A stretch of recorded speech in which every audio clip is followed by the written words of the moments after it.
Alright, we have our ragù alla bolognese, right? Ooh. Now we need just to make fresh tagliatelle.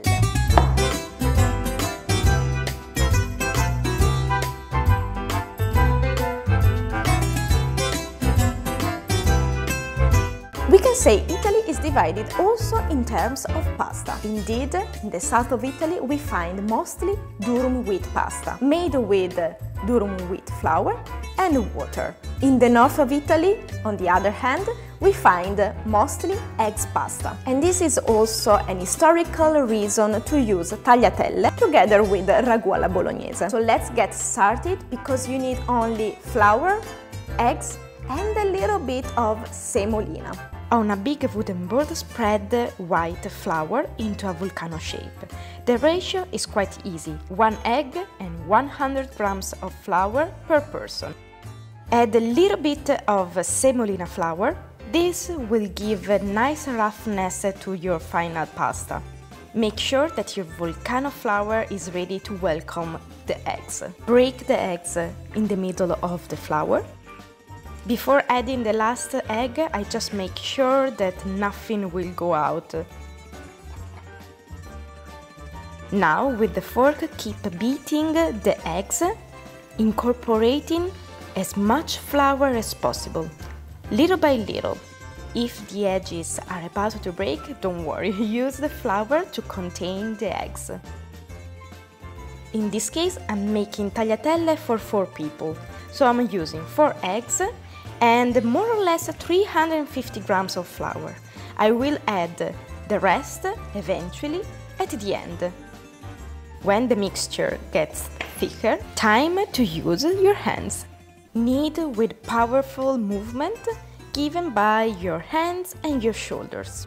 It's not important to knead quickly. What matters is to use your strength in the right way. So, like here, while pushing down the dough, I'm using the lower part of my palm to give all the power. Then I turn the dough and I repeat the movement. When your dough reaches a nice, soft and smooth texture, remove the dry crumbs from the wooden board using a fork. As you can see, my dough is really soft, maybe a little bit too much. So I'm gonna use a little bit of the flour that I set apart earlier. You will understand that your dough is ready when, yes, it will be soft and smooth, but not too humid. Let's say that it will tend to stay kind of open on one side. Then create a round shape, set it aside and let it rest covered for 30 minutes. Meanwhile, I'm getting ready with a nice DIY hanger for tagliatelle. Here I will let the dough stripes dry out. Alright, now take a piece of the dough, cover the rest, flatten the piece of dough using a little bit of flour. In this way it will not stick to the pasta machine.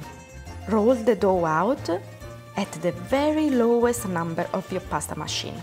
Then fold the dough into a small rectangular. In this way it will be easier to get a nice long pasta stripe.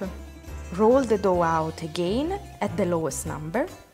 Then you can raise little by little the number, always taking care of flour the pasta, until you reach the right thickness.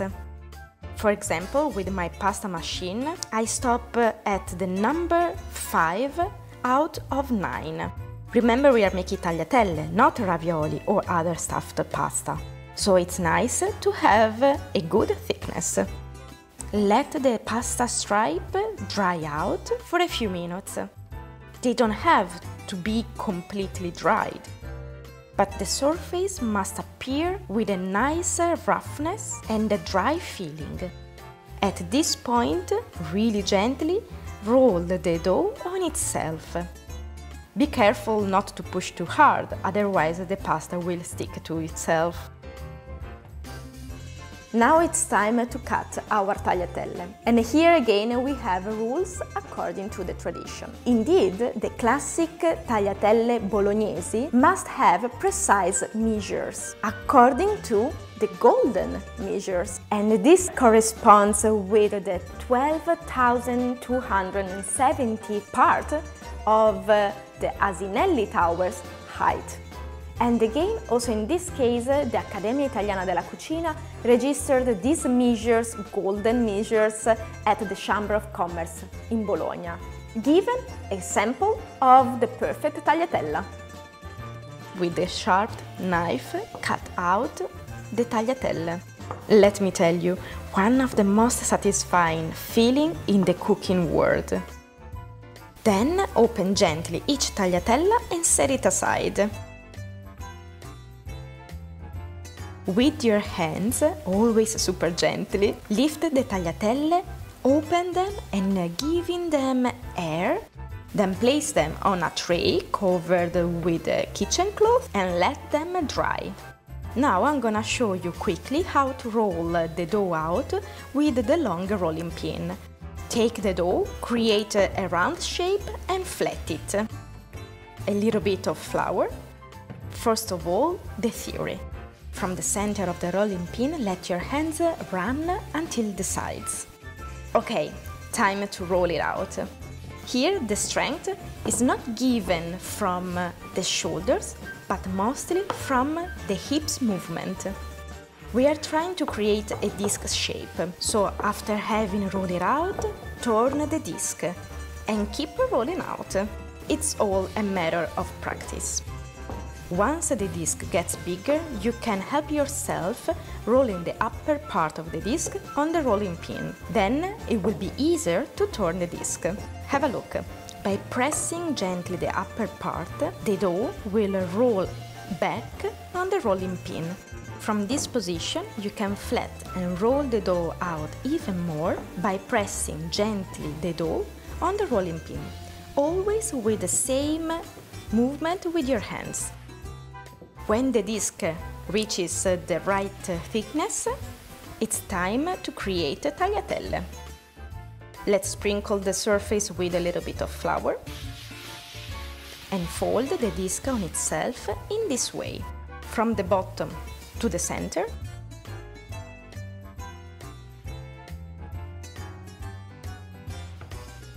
from the upper side to the center.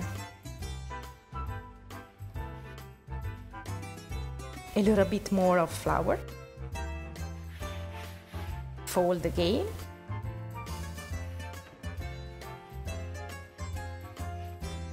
And now create tagliatelle.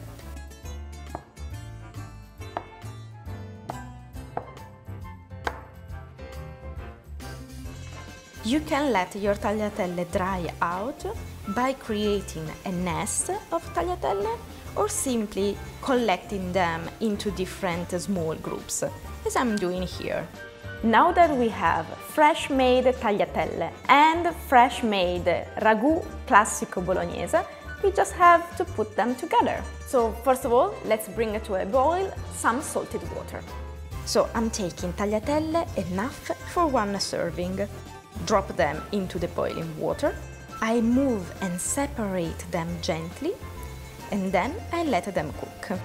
We're going to cook freshly made pasta, so of course in this case it's gonna take less time than dried pasta. For tagliatelle, more or less 3 minutes, so keep an eye on the pasta. In a separate pan, I drop some tablespoons of freshly made ragù alla bolognese. When they reach the surface, almost like gnocchi, then they're ready. Time for tagliatelle. Combine all together, and then finally it's time to serve our tagliatelle with ragù.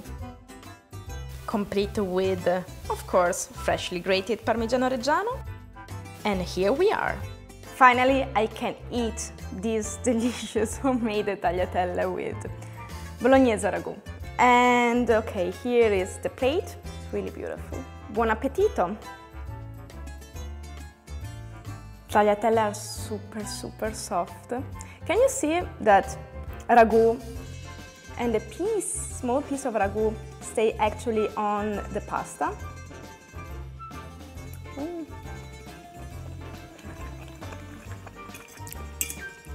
My God, it's delicious.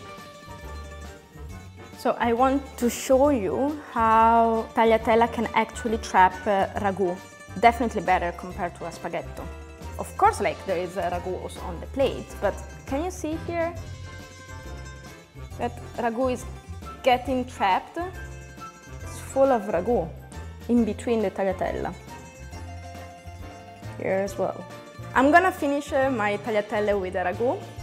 I hope you enjoyed this short, small series about one of the most famous worldwide Italian food tradition. Tagliatelle with ragù classico bolognese. And let me know with a comment in the section down below if you want to see more series like this one, of course, about other Italian food traditions. See you next week with a new Italian recipe and buon appetito!